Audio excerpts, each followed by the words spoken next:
해결하신 말씀은 시편 57편 1절로 11절까지 있는 말씀입니다. 하나님께 드리는 최고의 감사, 하나님께 드리는 최고의 감사라고 하는 제목으로 하나님 말씀 드리기를 원합니다. 오늘은 추수감사 주일입니다. 이 추수감사 주일 아침에 저는 탈무드에 나오는 유대인의 납비 아카비를 소개하고자 합니다. 여러분들도 들어보셨거나 아니면 읽어보셨을지도 모르겠습니다. 하루는 그가 먼 길을 여행하게 되었는데 책을 보기 위한 등잔과 유대인의 경전인 토라, 이 모세오경입니다. 토라를 가지고 갔고 또 시간을 알려줄 수 있는 수탉과 먼 길을 타고 갈 수 있는 나귀를 데리고 이제 길을 떠났습니다. 여행 도중에 날이 저물어 한 마을에 들어가게 되었는데 그날 밤 머물 수 있는 집을 찾았지만 마을 사람들이 모두 그를 받아들이기를 거절했습니다. 그렇지만 언제든지 감사하는 마음이 있었던 그의 마음속으로 그는 모든 것을 선하게 인도하신 하나님이 더 유익하게 해주려고 이렇게 되었겠지라고 생각하면서 오히려 감사 기도를 드렸습니다.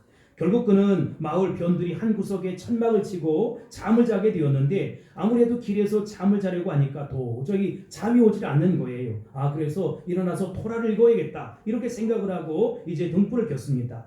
그런데 하필 그때 마침 바람이 쌩하고 불어와서 등불이 꺼지고 말았어요. 그래도 그는 또다시 하나님 분명히 더 분명히 유익하게 하실 거야 라고 생각하며 잠시 감사 기도를 드렸습니다. 다시 잠을 청하여 누웠는데 이번엔 가까이서 사나운 짐승의 울부짖는 소리가 들려왔고 거기에 놀라서 나귀가 걸어만 나살려라 하고 주랭랑을 쳤습니다. 먼 길을 가기 위해 꼭 필요한 나귀가 도망쳤으니 얼마나 힘들었겠어요. 정말로 불평이 날 만한 상황인데 그는 하나님이 이것도 분명히 더 유익하게 하실 거야 라고 생각하며 또 잠시 감사 기도를 드렸습니다. 그러나 나귀가 도망칠 때 덩달아서 놀랐던 수탉도 멀리 날아가 버렸고 이제 그에게 남은 것은 토라, 이 성경밖에 없었다는 것입니다.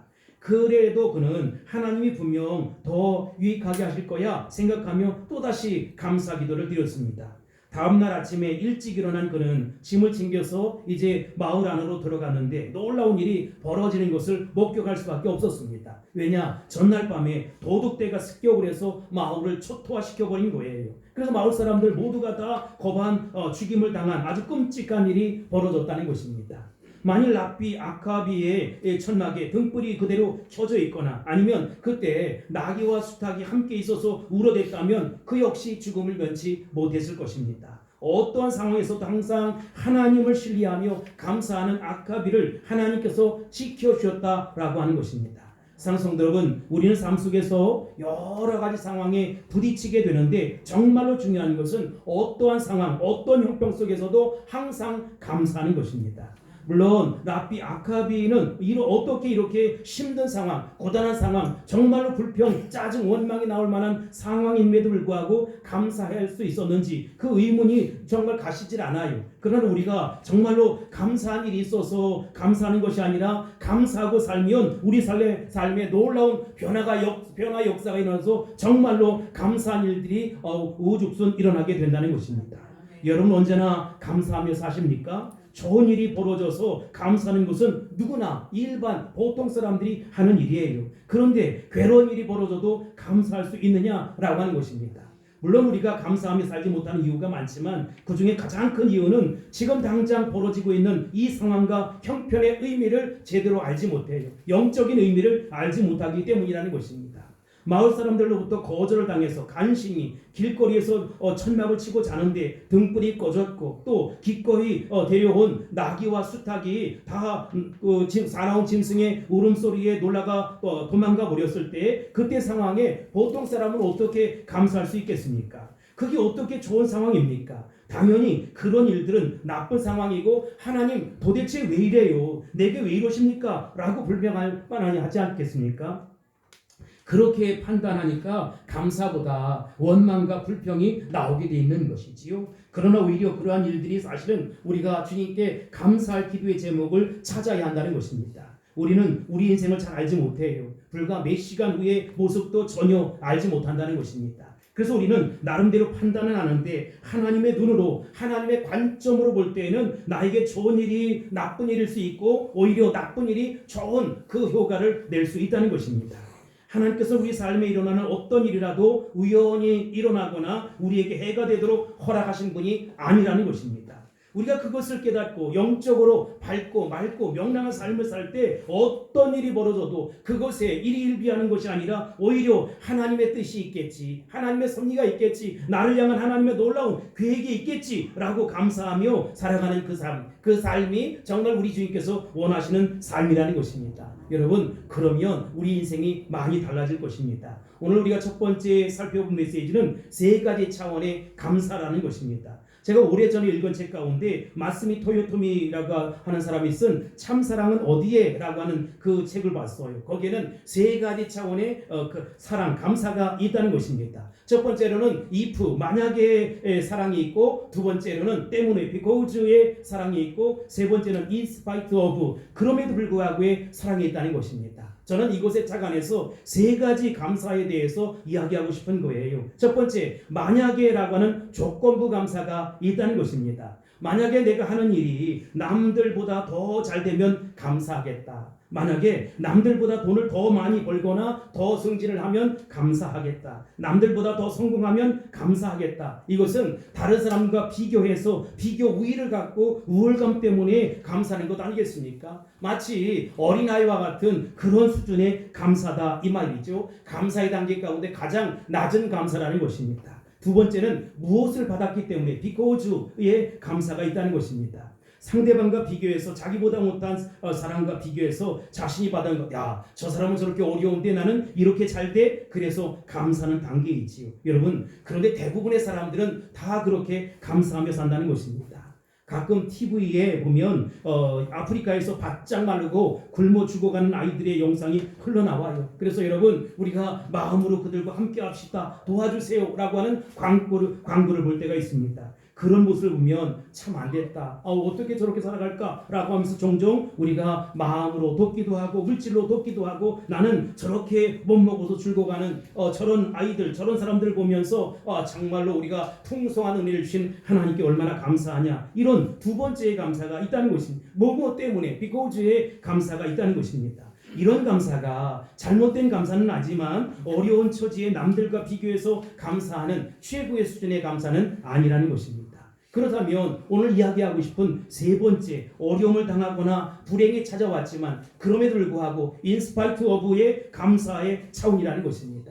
이것은 모든 악주권 속에서도 하나님의 선하신 뜻이 있다고 믿는 것이지요. 그래서 그것만 신뢰하고 그것만 바라보고 나의 삶을 신실하고 선하게 인도하실 것이라 믿는 감사라는 것입니다. 지금은 당장 일어나지 않았지만 앞으로 놀라운 일, 엄청난 일, 기적적인 역사가 일어날 것이다, 미리 앞당겨서 하는 감사, 최고 수준의 감사라는 것입니다. 뭔가 좋은 일이 생겨서 감사하는 게 아니고, 아무 일도 안 생겼지만 오히려 상황이 안 좋아가지만 그럼에도 불구하고 하나님을 신실하게 믿고 온전히 의지하면서 하는 감사라는 것입니다. 자기에게 없는 것, 자기에게 가지지 못한 것만 생각하며 다른 사람과 비교하면서 살면 우리 인생이 꿀꿀해져요, 우울해져요. 정말로 인생 무상 삶의 회의를 느끼게 된다는 것입니다. 자기보다 못한 사람, 자기보다 불행한 사람과 비교해서 감사하는 경우가 물론 잘못된 감사는 아니겠지만, 여러분, 이런 조건부의 감사, 무엇 때문에 감사가 아니라는 것이지요. 하나님은 받은 은혜에 감사할 줄 아는 사람을 기뻐하신다라고 성경은 말씀하고 있습니다. 그리고 무엇을 해주셔서 감사, 그것이 아니라 거기에서 머물러 있는 감사가 아니라 하나님은 우리에게 아무것도 주지 않았지만 앞으로 주실 줄 믿고 감사하는 것이지. 다른 사람들과 차원이 높은 감사, 저 하늘을 마치 살아가는 그것처럼 감사하는 것입니다. 나에게 불행이 닥쳐오고 어려움이 닥쳐오고 괴로움이 닥쳐오고 고난이 역경이 다가올지라도 그럼에도 불구하고 in spite of, 그럼에도 불구하고 나는 주님을 찬양하겠습니다. 나는 주님을 예배하겠습니다. 나는 주님을 온전히 신뢰하겠습니다. 그럼에도 불구하고의 감사를 원하신다는 것입니다. 그렇게 될 때 우리의 인생은 참으로 아름다운 인생이 될 것입니다. 이제 네 가지 그림을 볼 터인데, 이 대표적인 사람, 그럼에도 불구하고 모든 차원을 뛰어넘은 사람의 감사가 있어요. 누구입니까? 다윗이라는 사람입니다. 다윗은 기쁠 때나 슬플 때나 좋은 날이나 굳은 날이나 늘 감사하는 삶을 살았습니다. 그러한 그가 하나님 마음에 맞는, 하나님 마음에 합한 사람이 될 수 있는 것은 결코 우연한 모습이 아니다. 어쩌다 운이 좋아서 그렇게 된 것이 아니라 하나님의 그 신실함을 믿고 그의 온전함을 믿고 축복하셨다는 것입니다. 우리는 다윗을 생각할 때 어쩌면 그가 위대한 왕이기 때문에, 목사님, 그 물질적으로 풍요롭기 때문에, 정신적으로 풍요롭기 때문에 감사 찬송을 부르지 않았을까요? 라고 생각할 수 있습니다. 그런 사실 다윗처럼 극심한 고난과 시련의 세월을 많이 보낸 사람도 없을 거예요. 우리가 당한 많은 고난과 역경이 있지만 그거 다 합쳐도 다윗만큼은 못 될 것입니다. 이세의 8번째 아들, 막내 아들이었던 다윗은 형 밑에서 길을 펴지 못하고 살았어요. 그저 아버지가 치는 양을 치면서 목동의 모습으로 살았다는 것입니다. 집안에서도 아무도 거들떠보지도 않고 신경 쓰지 않는 천덕꾸러기 8번째 아들이었습니다. 위대한 선지자 사사 사무엘이 찾아와서 기름을 부을 때에도 그는 막내였기 때문에, 이 양치기 목동에 불과하기 때문에 아버지도 그를 외면했어요. 거들떠보지 않았어요. 사무엘 선지자가 찾아왔을 때 아들들을 다 부르라 라고 하는 이야기를 들었음에도 불구하고 아버지도 그를 부르지 않았다. 무슨 얘기예요? 아들 가운데 8번째 아들, 제쳐놓은 아들, 제껴놓은 아들이라는 것입니다. 그러나 다윗은 어린 나이에 여러 불리한 조건에도 불구하고 그가 뭐라고 하지 않아도, 누가 보지 않아도 항상 신실하게, 성실하게 아버지의 양을 치고 있었다는 것입니다. 거기 가운데 계신 하나님을 신실하게 인격적으로 만났다는 거예요. 자기와 함께 하신 하나님, 맹수로부터 지켜주시는 하나님을 경험하고 체험했습니다. 그는 그 순간순간 어려움이 있었고 죽음의 위기 속에 있었지만 그분의 손길과 그분의 보호하심과 그의 부분의 지켜주심을 생생하게 경험하고 체험했습니다. 여러분도 그러한 은혜가 있을지요. 그렇게 자신을 하나님 앞에 단련하고 준비하고 있던 다윗이 마침내 하나님의 부르심을 받았어요. 왕으로서 이제 기름 부음을 받는 것입니다. 사무엘 선지자를 통해서 왕으로서 이제 기름 부음을 받았어요. 왕이 된 것입니다. 인생이 달라졌습니다. 그러나 여러분, 왕으로 기름 부음을 받았지만 앞으로 그의 인생은 더 꼬이고 더 어려워졌다는 것입니다. 그때 그를 기다리고 있었던 것은 화려한 왕궁이나 높은 권력이나 부귀영화가 아니었다. 온전히 왕위에 오르기까지 자그마치 10년의 세월을 도망자의 신세로 살았다는 것입니다. 그것도 20대 황궁기에 그랬으니 여러분, 20대, 그러니까 20살부터 30살까지 그는 도망자의 인생을 살아가는 불행한 인생이 되었어요. 누구에게 쫓겼느냐? 그의 장인에게 쫓겼다는 것입니다. 우리 중 20대 때 누군가 나를 죽이려고 오면 어떻게 하겠습니까? 맞짱을 뜨는 것이지요. 그가 죽든지 내가 죽든지 둘 중에 하나는 죽어 나가는 것이고 요절하는 것이지요. 그런데 그는 그렇게 할 수 없어 도망자의 신세로 무려 10년의 세월을 보냈다는 것입니다. 다윗은 자기 민족이 어려움을 당할 때 블레셋의 장수였던 골리앗과 그 한판에 전쟁을 치를 수밖에 없었어. 그리고 그 민족의 영웅이 되지 않았습니까? 그럼에도 불구하고 그의 장인이었던 사울은 더 질투하는 거예요. 여인들이 다윗의 인기는 천천히고 사울의 인기는 천천히고 다윗의 인기는 만만이라고 하니까 막 그냥 그를 죽이겠다는 것입니다. 사울은 자기의 장인이었음에도 불구하고 장인이 죽이겠다고 하는데, 여러분, 장인이 사울을 죽이겠다니 얼마나 불행한 인생입니까? 그가 10년의 세월을 쫓아다니니 얼마나 괴로운 인생입니까? 보통 사람이면 어떻게 하겠습니까? 20대 초반부터 도망자의 신세가 되었다. 혈기방장한 그 왕성한 때였다. 20대의 혈기로 펄펄 뛰어. 아니, 내가 세운 공이 무엇인데, 내가 이 나라를 위해서 어떻게 했는데 어디 내가 두고 보자. 그냥 버려두지 않겠다. 내가 죽나 한번 붙어보자. 맞짱 뜨자. 도끼가 뿜어나오지 않겠습니까? 아니면 하나님을 향해, 주님, 이러시려고 나를 부르셨습니까? 이러시려고 나를 왕으로 세우셨습니까? 이러시려고 나에게 기름을 부으셨습니까? 아니, 기름을 부어 왕으로 세우지 말지. 이게 무슨 꼴입니까? 하나님, 정말 이러실 것입니까? 정말로 이렇게 해야만 되겠습니까? 라고 원망하며 대들지 않겠습니까? 그러나 여러분, 다윗의 위대한 점이 바로 여기에 있었다는 것입니다. 그는 그렇게 젊은 나이, 어린 나이에도 불구하고 정말로 놀라운 신앙에 고백하고 믿음으로 살았다는 것입니다. 그는 최악의 상황에서도 원망 불평하지 않았다는 것입니다. 불평과 원망, 비난보다는 감사를 선택했어요. 여러분, 감사를 선택하는 것도 나의 결정이라는 것입니다. 지금은 힘들고 어렵고 고단하지만 내가 감사하고 살아가면 더 감사한 일들이 꼬리에 꼬리를 물고 일어나고 줄줄이 사탕으로 나타날 것이다 확신하는 것입니다. 나는 어떤 상황 어떤 형편 속에서도 불평하지 않겠다, 원망하지 않겠다, 짜증내지 않겠다. 그 상황 속에서도 하나님 감사합니다, 감사를 노래하겠다라고 다윗은 결정했습니다.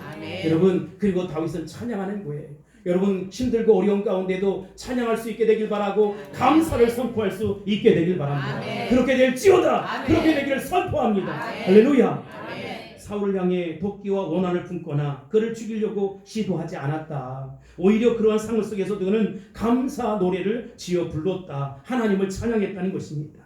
극심한 고난과 역경 속에도 불구하고 다윗은 그 속에서 하나님 말씀으로 자기를 다스리는 거예요. 여러분, 그 상황이 10년의 도망자 세월이 뭐가 좋아요. 그러나 그럼에도 불구하고 날마다 하나님, 나는 무너질 수 없습니다, 나는 예수 닮은 하나님의 사람입니다 하면서 기도했겠지. 이 상황이 달라지기를 감사하며 기도했겠지요. 찬양하며 위기의 순간을 넘어갔겠지요. 그분만을 온전히 신뢰하고 의지하며 나았겠지요.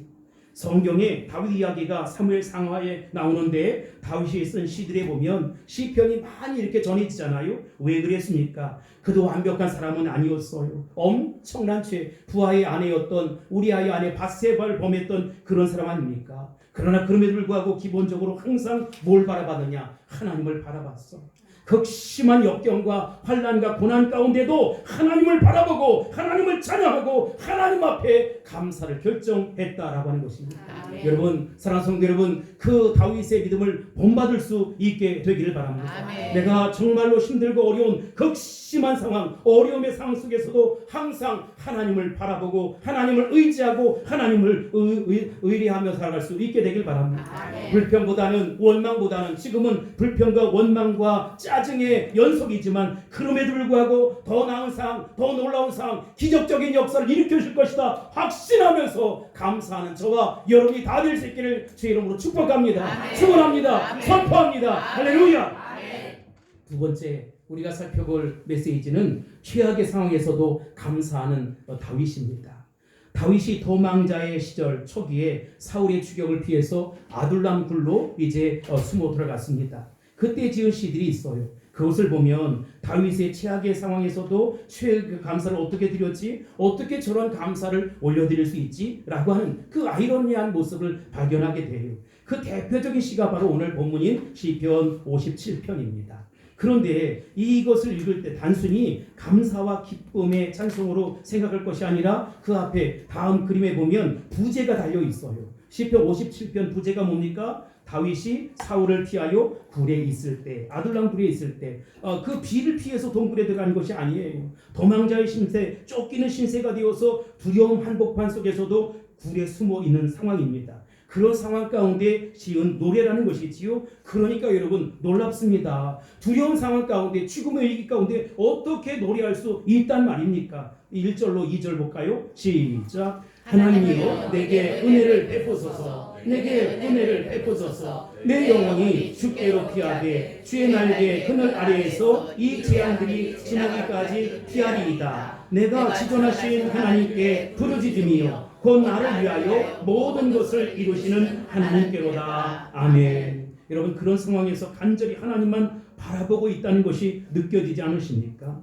여기에 다윗의 무슨 원망이나 불평의 모습이 있어요? 전혀 없다는 것이지요. 다윗은 온전히 하나님만 의지하면서 그를 향해서 간절히 부르짖습니다. 1절 말씀을 제가 서번역 성경으로 여기 기록해 왔는데 이런 얘기예요. 참으로 하나님, 나를 불쌍히 여겨 주십시오. 불쌍히 여겨 주십시오. 내 영혼이 주님께로 피합니다. 이 재난이 지나기까지 내가 주의 날개 그늘 아래로 피합니다. 라는 고백입니다. 다윗은 엄청난 용사였고 음악가였고 시인이었어요. 참으로 놀라운 사람입니다. 다윗은 여기서 우리가 하나님을 어떻게 바라보냐에 따라서 믿음이 쑥쑥 성장하고 믿음에서 전혀 요동치지 않는다는 거예요. 하나님의 속성을 다윗은 뭐라고 이야기하느냐? 2절 말씀에 보면 이렇게 이야기하는 거예요. 하나님 뭐라고 했지요? 지존하신 하나님, 지극히 높으신 하나님이라는 것입니다. 그리고 왜 그렇게 지극히 높으신 하나님을 부르짖었습니까? 거기 하반절에 보면 나를 위하여 모든 것을 이루시는 하나님이라는 것입니다. 사랑하는 성도 여러분, 그렇게 믿습니까? 나를 위해서 모든 것을 이루어 주실 것이다. 합력의 선을 이루어 주실 것이다. 나의 미래와 장래를 책임져 주실 것이다. 지금은 고단하지만 나의 자녀들의 미래와 장래를 열어 주실 것이다. 평탄한 길로 시온의 대로로 열어 주실 것이다. 내가 지금은 질병 가운데 허덕이고 있지만 하나님께서 나를 치료하셔서 더 건강한 모습으로 세워 주실 것이다.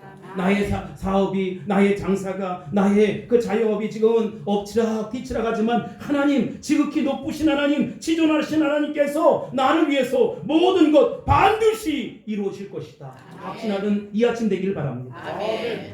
왕으로 기름 부음을 받은 자기가 왜 이렇게 비참하게 살아야 하는지, 왜 이렇게 도망자의 신세가 되어 살아가야 하는지, 왜 하나님이 자기를 이렇게 죽음의 위기에 몰아넣었는지 도저히 상황이 이해가 되지 않아요. 그러나 그럼에도 불구하고 그는 분명히 여기서 하나님의 선하신 뜻이 있다.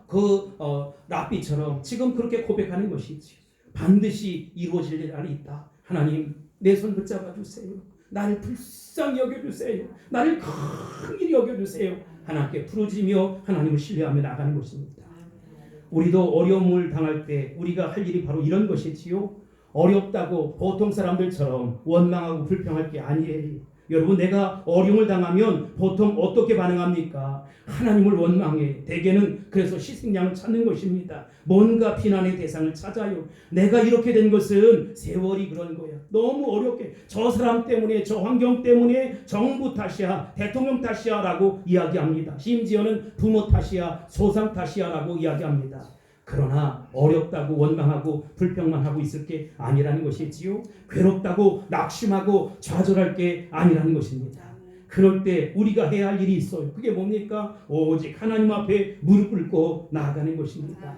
천부여 의지없소서 손들고 옵니다. 주 나를 외면하시면, 박대하시면 나 어디 가오리까? 하나님 아버지, 이 손 꼭 붙잡아 주세요. 그리고 내 기도에 응답해 주세요. 고난 중에, 고통 중에, 괴로움 중에 우리가 해야 할 일은 하나님의 속성을 바로 알고 지존하신 하나님, 나의 모든 상황을 지켜주시는 하나님을 의지하면서 기도로 나아가는 것입니다. 어떻게 보면 우리가 하도 기도를 안 하니까 그런 것을 통해서 기도 좀 하라고 우리에게 말씀하신 것 아닐까요? 사실 고통스러운 상황은 하나님이 우리의 귀에 메가폰을 가지고 야야야야 라고 외치는 거예요. 또 말을 해도 안 들으니까 엄청나게 큰 소리로 누구야 이제 내 앞에 와야 한다, 이제 내 앞에 와야 한다고 부르짖는 거예요. 왜 내가 이렇게 아플까? 내가 왜 이렇게 하는 일마다 안 될까? 우리 가정은 왜 이럴까? 왜 그래요 여러분? 천부여 의지없소서 하고 주님 앞에 손들고 오시기 바랍니다. 하나님이 해결해 주실 것입니다. 하나님이 책임져 주실 것입니다. 하나님이 여러분의 인생을 도와줄 것입니다. 미래와 장래의 길이 열릴지어다, 펼쳐질지어다, 경통할지어다, 시온의 대로가 임할지어다. 이 시편에서 정말 놀라운 것은 다윗이 하나님께 간절히 부르짖고 자기를 죽이려고 하는 자들에게 아랜 그 다음에 그가 어떤 결론을 내리는지를 보세요. 3절로 5절입니다. 시작. 그가 하늘에서 보내사 나를 삼키려는 자의 비방에서 나를 구원하실지라. 하나님의 그의 인자와 진리를 보내시리로다. 내 영혼이 사자들 가운데 살며 내가 불사르는 자들 중에 누웠으니 그 사람의 아들들이냐. 그들의 이는 창과 화살이요 그들의 혀는 날카로운 칼로 갈 거다. 하나님이여, 주는 하늘 위에 높이 들리시며 주의 영광이 온 세계 위에 높아지기를 원하나이다. 아멘. 여러분, 우리가 시편을 읽으면 여기 3절도 있고 6절도 있는데 뭐가 나옵니까? 셀라가 나와요. 셀라는 말이지요, 노래의 박자를 맞추어서 추임새 같은 거예요. 그래서 그 중에 빠졌도다 하고 이렇게 높이는 것을 셀라는 읽지 않고 이렇게 높이는 그 추임새 같은 것입니다. 아무튼 다윗은 지금 상황에 대해서 별다른 것을 하지 않아요. 그저 하나님을 신뢰하고 그분을 찬양하는 것입니다. 바로 이런 사람이 하나님 마음에 합한 사람, 하나님 마음에 맞는 사람 아니겠습니까? 하나님이 이렇게 우리가 하나님 마음에 합한 사람, 하나님 마음에 맞는 사람, 이 정도의 모습을 하가면 하나님이 우리를 그냥 내버려 둘 리가 없어요. 그러니 여러분, 원망하고 불평할 즈음에 우리가 오히려 주님을 찬양할 수 있게 되길 바라고, 하나님 내 손 붙잡아 주세요. 나를 불쌍히 여겨주세요. 나를 긍휼히 여겨주세요. 심지어 죽음의 상황 속에서도 주님을 노래하고 의지할 수 있게 되길 바랍니다. 아멘. 여기 6절로 8절에 보면 그들이 내 걸음을 막으려고 그물을 준비하였으니 내 영혼이 억울하도다. 그들이 내 앞에 웅덩이를 팠으나 자기들이 그 중에 빠졌도다. 하나님이여 내 마음이 확정되었고 내 마음이 확정되었사오니 내가 노래하고 내가 찬송하리이다. 내 영광아 깰지어다. 비파야 쓰고마 깰지어다. 내가 새벽을 깨우리다. 이렇게 말씀하고 있습니다. 여러분 우리가 오래된 찬양 중에 오주여 나의 마음이 가사가 여기 나오던데 그 우리가 신나게 손뼉치며 노래했던 찬양 오주여 나의 마음이 주께로 정해졌으니 나는 주 찬양하리라. 깨어라 나의 영혼아 비파와 수금 들어라. 이 새벽에 내가 찬양하리라. 그리고 그 모든 상황 속에서라고 하는 그 찬양의 후렴 부분에도 시편 57편 그 7절을 따온 거야. 내 영혼이 확정되고 확정되어 싸우니 믿음의 눈 들어 주를 바라봅니다. 내 영혼이 확정되고 확정되어 싸우니 믿음의 눈 들어 주를 바라봅니다. 여러분 믿음의 눈으로 주를 바라볼 수 있게 됩니다. 아멘. 어렵고 힘든 위기 상황이 닥쳤을 때 우리가 해야 할 일은 무엇입니까? 마음을 확정하는 거예요. 아멘. 우리 삶 속에 어려움을 느끼는 것은 마음을 확정하지 못했기 때문에 그래요. 마음을 정하지 못했기 때문에 갈팡질팡 엎치락 뒤치락 하는 것입니다. 마음을 정말 주님께로 딱 정했다면 다른 데 시선을 돌릴 필요가 없어요. 저것이 나올까 이것이 나올까 이것이 나올까 저것이 나올까 필요 없어요. 난 마음이 이미 고정되었어요. 하나님만이 나의 유일한 길입니다. 하나님만이 나의 도우심입니다. 하나님만이 나의 전부입니다 하고 내 마음을 확정하는 것이지요. 그리고 노래하고 찬양하는 것입니다. 정말로 또 그러려니 하는 거예요. 야, 또 어려움이 왔구나, 또 아픔이 왔구나, 또 괴로움이 왔구나, 또 이별이 왔구나. 그냥 그렇게 믿고 의지하고 나가는 것입니다. 그러면 여러분 우리 주님께서 얼마나 좋아하실까. 저도 두 아들이 있지만 아들들이 어떤 결심을 이야기할 때 마음이 뭉클해요. 그래서 눈물을 흘려요. 야, 저놈들이 저렇게 어려운 상황 속에서도 믿음으로 반응하는구나. 하나님 외면치 마세요. 하나님께서 응답해 주세요. 가끔 보면 우리가 기도하는 데까지는 나아갈 수 있는 것 같아요. 그런데 여러분 기도만 하는 것이지 기도만 하고 행동으로 옮기지 않는 것입니다. 하나님 도와주십시오 도와주십시오라고 기도만 한다는 것입니다. 그 다음에 하나님이 기뻐하시는 믿음의 행동으로 나아가야 되는데 기도만 하고 있는 거예요. 예를 들어 어떤 사람이 누구를 미워하는 거예요. 사랑하지 못하는 거예요. 그래서 기도합니다. 하나님 나에게 믿음의 마음이 없어지고 사랑을 실천할 수 있도록 도와주세요. 그렇게. 근데 여러분 어떻게 해야 합니까? 가서 용서하고 보듬어 주고 사랑을 실천해야 되지 않겠습니까? 근데 계속 기도만 하는 거예요. 실천하게 해주십시오. 사랑하게 해주십시오 라고 기도만 하는 거예요. 사랑은 안 합니다. 그러니 별 소용이 없는 것이지. 우리 마음이 확정되었다면 여러분 오디양 6대주와 같은 마음을 가지셔야 합니다. 주님께서 나를 통해 우리를 통해 우리 공동체를 통해 우리 가정을 통해 우리 가정뿐만 아니라 자녀들 통해서 역사해 줄 것이다. 하나님 나는 하나님을 기대합니다. 하나님을 의지합니다. 하나님을 바라봅니다 하고 나아갈 수 있어야 된다는 것입니다. 어쩌면 우리 인생은 불평 불만으로 가득 찰 그런 인생일지도 모르겠어요. 가끔 인터넷을 보면 댓글을 보면 무서워 죽겠어요. 죽겠다 죽이겠다 살리겠다 난리를 치잖아요. 야, 사람들이 저렇게 도끼를 원한을 품고 살아가는구나. 그렇게 원망하고 불평하며 살아가는구나. 그 삶이 여러분 그러니 오죽하지요. 지옥 같은 삶을 살아가잖아요. 그런데 여러분 사실 돌이켜보면 감사할 것도 참 많은데 우리 삶을 조금만 돌이켜보면 감사할 일이 많은데 왜 그렇게 지옥과 같은 삶을 여기서부터 살아가는 것일까? 잘 보십시오. 사람의 심장은 하루에 10만 번 정도가 뛴다고 합니다. 참 놀랍습니다. 또 우리 몸속의 피는 하루에 1억 6천 마일 그러니까 25만 7,490번 정도 이렇게 돌아간다고 그래요. 근데 여러분 우리가 가볍게 숨을 쉬는데 하루 숨을 쉬는 횟수가 무려 2만 3천 번 정도가 된다고 합니다. 놀랍지 않습니까? 자가호흡을 23,000번 우리가 한다는 거예요. 그 열심히 심장이 뛰어요. 우리가 열심히 노력해서 피가 1억 6천만 마일을 가는 게 아니에요. 폐도 멈추지 않고 자기가 알아서 촉촉촉촉 호흡을 합니다. 이 모든 것들이 약간의 문제만 생겨도 어떻게 돼요? 생명의 위협을 느끼는 것이지요. 우리가 노력하고 수고해서 심장이 뛰는 게 아니에요. 폐가 호흡해 주는 것이 아니에요. 당연한 것 같지만 여러분, 그 자가 호흡을 하지 못하거나 자가 어떤 것들이 하지 아니하면 병원에 가요. 병원에 가서 심폐소생술도 하고 갖가지 모습으로 신세를 지지 않습니까? 한 가지 더 얘기할까요? 한 달에 전기요금을 여러분은 얼마나 내십니까? 좀 큰 규모의 집을 살아가면 여름에 전기료 때문에 에어컨을 팡팡 틀 수가 없어요. 겨울에는 난방비 걱정 때문에 히터나 보일러를 마음껏 틀지 못한다. 그런데 365일 동안 하루도 빠짐없이 사용하는 이 햇빛 값을 여러분, 하나님이 우리에게 요금을 계산하고 청구하신다면 매달 얼마나 내야겠습니까? 하나님이 주시는 태양빛도 열도 있어서 사람과 동물과 식물이 잘 살 수 있도록 도와주잖아요. 근데 놀랍게도 하나님이 주시는 햇빛은 모두 공짜라는 것입니다. 우리에게 요금을 청구하지 않아요. 우리가 매일 들어 마시는 공기도 마찬가지입니다. 일부러 산소호흡기를 사용하는 환자들이 병원에 내는 돈이 얼마나 엄청난지 아십니까? 근데 우리는 다 공짜로 공기를 마시고 살아가고 햇빛을 들이고 살아가고 물을 마시고 살아가요. 감사할 이유가 충분하지 않습니까? 그런데도 감사의 제목이 없다고요? 그런데도 내 삶은 매일매일 똑같다고요? 그런데도 나는 별로 감사할 일이 없다고요? 말이 되지 않습니다. 하나님께서 이렇게 많은 것을 주시고 누리게 하시는데도 거기에 만족하지 못하고 그저 불평, 불만, 원망만 쏟아내고 살아가는 것이 우리의 모습이에요. 그러니 진짜 불행하고 불쌍한 인생이 아닐 수 없습니다.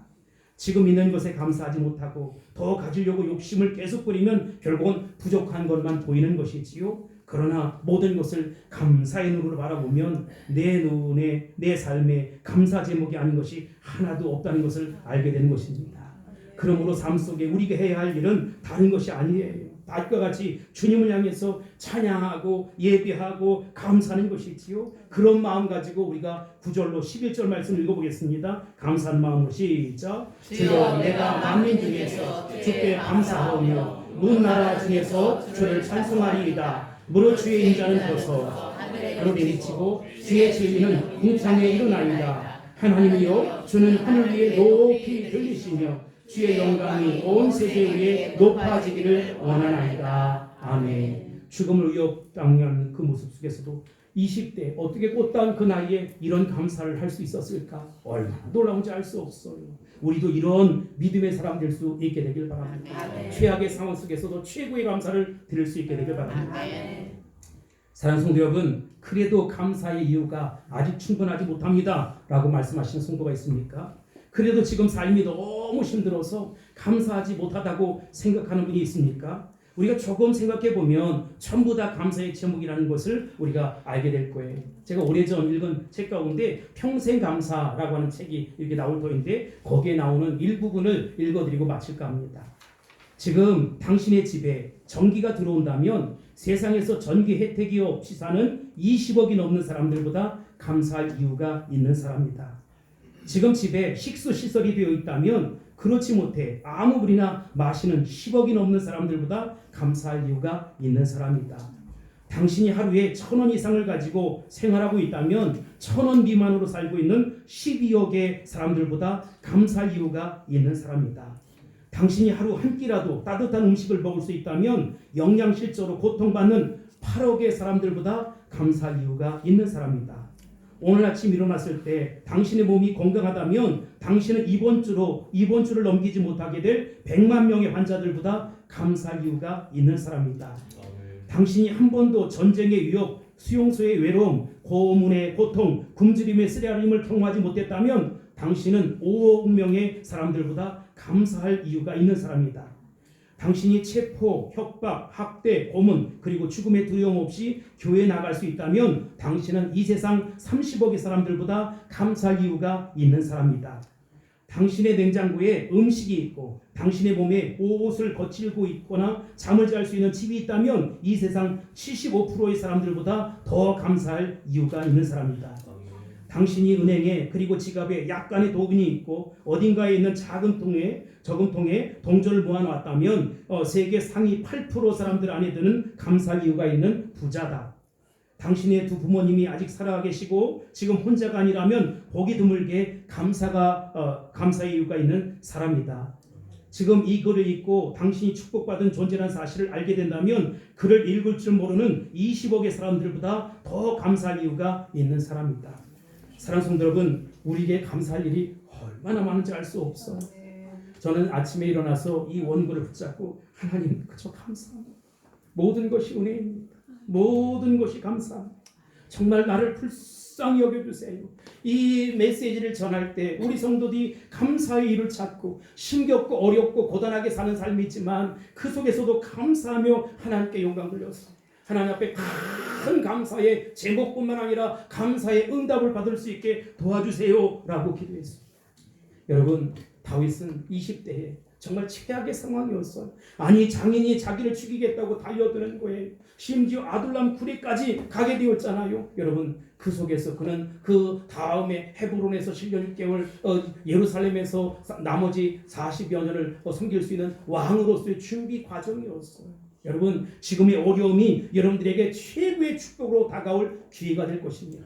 그러니 믿음으로 이길 수 있게 되길 바랍니다. 아멘. 평생 감사하며 살아갈 수 있게 되기를 바랍니다. 아멘. 하나님께서 여러분의 인생을 책임져 주실 것입니다. 아멘. 여러분들의 미래와 장래를 책임져 주실 것입니다. 아멘. 하나님을 의지할 수 있게 되길 바랍니다. 아멘. 감사의 이유를 찾을 수 있게 되길 바랍니다. 아멘. 하나님을 온전히 신뢰할 수 있게 되길 바랍니다. 아멘. 그러면 축복이 찾아올 것입니다. 아멘. 줄줄이 사탕으로 다가올 것입니다. 아멘. 정말로 놀라운 하나님의 축복이 일어서게 될 것입니다. 아멘. 이와 같은 내가 있을지어다. 아멘. 그런데 무엇보다도 예수 보혈 십자가 보혈 의지하고 사셔야 합니다. 아멘. 여러분을 구원해 주시는 그 유일한 것은 오직 예수 그리스도의 십자가라는 것입니다. 여러분의 마지막 죽음의 순간 가운데도 숨이 넘어갈 때에도 붙잡아야 될 것은 오직 예수 보혈 십자가라는 것이지. 예수 보혈 십자가의 능력이 여러분의 삶을 완전히 바꾸게 될 것입니다. 아멘. 그 주님을 온전히 신뢰하고 의지할 수 있게 되길 바랍니다. 아멘. 이 추수감사 계절에 이제는 우리가 최고의 감사를 하나님 아버지께 드려야 될 차례입니다. 기도하겠습니다. 고마우신 아버지 하나님, 감사합니다. 영광받아 주옵소서. 아멘. 최고의 하나님께 드리는 최상의 감사가 다윗처럼 우리의 입술을 통해 드려질 수 있게 하시고 그 감사한 일상이 될 수 있도록 축복하여 주시옵소서. 아멘. 예수님의 이름으로 간절히 기도합나이다. 아멘.